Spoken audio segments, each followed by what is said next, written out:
আসসালামু আলাইকুম। মিষ্টি কুমড়ো রান্না করা।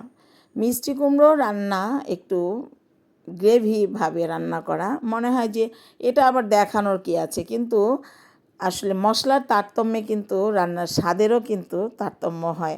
আপনারা আমার রেসিপি মতো একটু রান্না করে খেয়ে দেখুন, অবশ্যই খুবই সুস্বাদু খাবার খাবেন।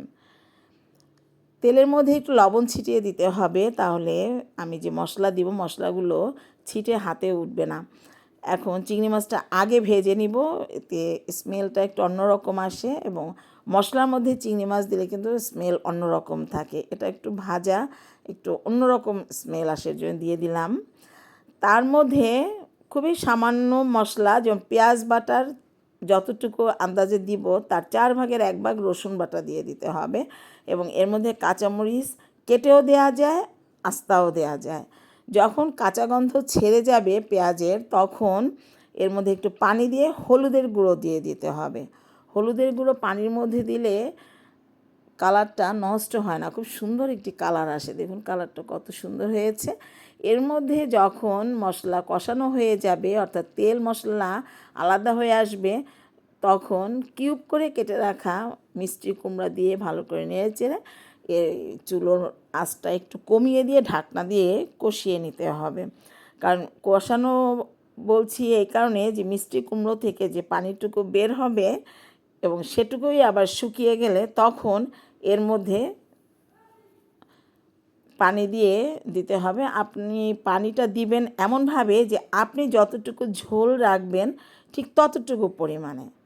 আমার আরেকটু লবণ লাগতো, আমি লবণটুকু দিয়ে দিয়েছি। তারপরে ঢাকনা দিয়ে একদম চুলোর হাই হিটে রান্না করতে হবে। সবজি হাই হিটে রান্না করলে সবজির কালারটা নষ্ট হয় না। একটু বারবার একটু ঢাকনাটা তুলে চেক করতে হবে যে ঝোলটা কেমন আছে, কিংবা সবজিটা মানে সিদ্ধ হয়েছে কিনা, এটা একটু বারবার চেক করে, এটা নিজের ব্যাপার।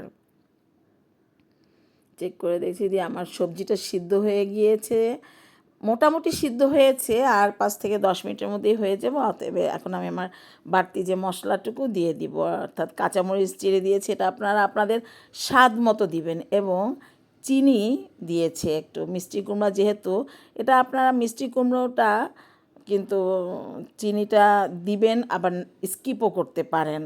তারপরে আমি একটু ধনিয়া পাতা দিয়ে দিয়েছি, ধনিয়া পাতা কুচিয়ে রেখেছিলাম, দিয়ে 2 মিনিট চুলোর উপর রেখেছি। তারপরে আবার উঠিয়ে দেখলাম, তারপরে আবার চুলোটা বন্ধ করে দিয়ে আবার 2-3 মিনিটের মতো রেখে এখন আমি পরিবেশন করে নিচ্ছি, কারণ সবজি কখনোই কড়াইতে রাখতে নেই। ভালো থাকবেন, সুস্থ থাকবেন, আল্লাহ হাফেজ।